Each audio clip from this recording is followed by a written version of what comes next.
Hamas leader is hours after the meeting of the Hamas leader.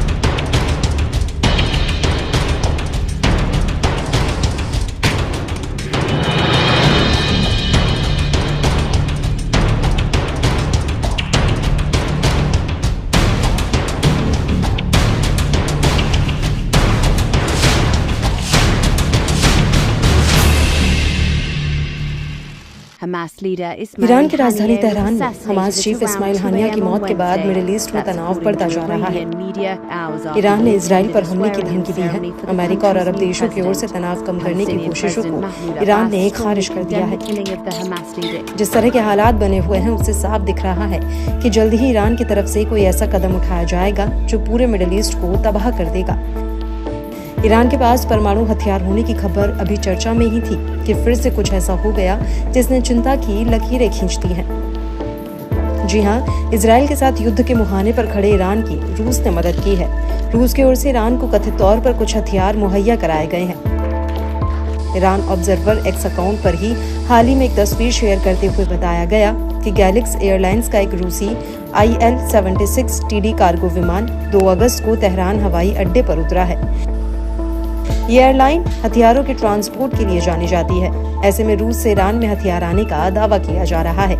Iran ने हालिया समय में यूक्रेन युद्ध में उलझे रूस की काफी मदद की। खास तौर से ईरान ने रूस को ड्रोन मुहैया कराए थे। ऐसे में ये भी दावा किया जा रहा है कि अब रूस की ओर से सहायता की जा रही है।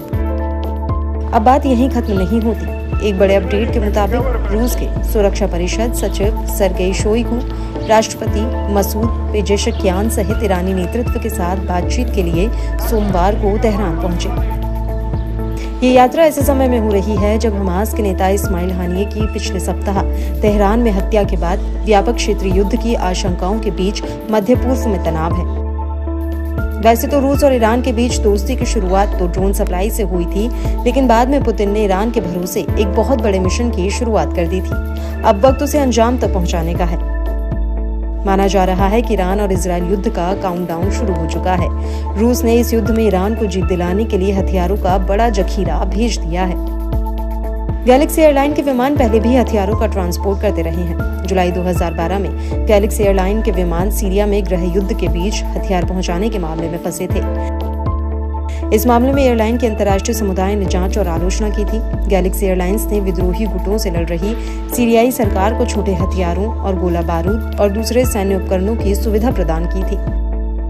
अक्टूबर 2013 में भी गैलिक्स एयरलाइन से प्लेन से सूडान में हथियार ले जाने की सूचना मिली थी। इस कार्गो में छोटे हथियार और हल्के हथियार भी शामिल थे जो कथित तौर पर सूडानी सरकार के लिए थे। दिसंबर 2015 में भी गैलिक्स एयरलाइंस लीबिया में हथियारों के परिवहन के लिए सुर्खियों में आई। क्यों खास है ईरान पहुंचा रूसी विमान? रूस के जिस IL-76 TD विमान के ईरान पहुंचने का दावा किया गया है वो करीब 50 किलोग्राम की पेलोड क्षमता के साथ हथियार और सैन्य उपकरण ले जा सकता है। इस विमान से BTR बख्तरबंद कार्मिक वाहक और यहाँ तक कि T-72 जैसे हल्के टैंक भी भेजे जा सकते हैं। यह हॉवित्जर और कई रॉकेट लॉन्चर जैसे तोपखाने के टुकड़े भी ले जा सकता है। रडार सिस्टम और विभिन्न इलेक्ट्रॉनिक युद्ध उपकरणों का ट्रांसपोर्ट भी कर सकता है। तो रूस और ईरान के बीच संबंध कोई नए नहीं है। ईरान ने रूस को यूक्रेन पर हमले में ड्रोन देकर मदद की थी। अब बदले में रूस ईरान को इजराइल पर हमले के लिए सहायता प्रदान कर रहा है। रूस के इस कदम के पीछे एक बड़ा कारण अमेरिका का इजराइल के समर्थन में खड़ा होना है। अगर इजराइल पर हमला होता है तो अमेरिका समेत 5 देशों का गठबंधन ईरान के खिलाफ खड़ा हो जाएगा। ऐसे में रूस और चीन ने संयुक्त राष्ट्र में भी ईरान का समर्थन किया था, जिससे ये साफ हो जाता है कि रूस हर हाल में ईरान का साथ देने के लिए तैयार है।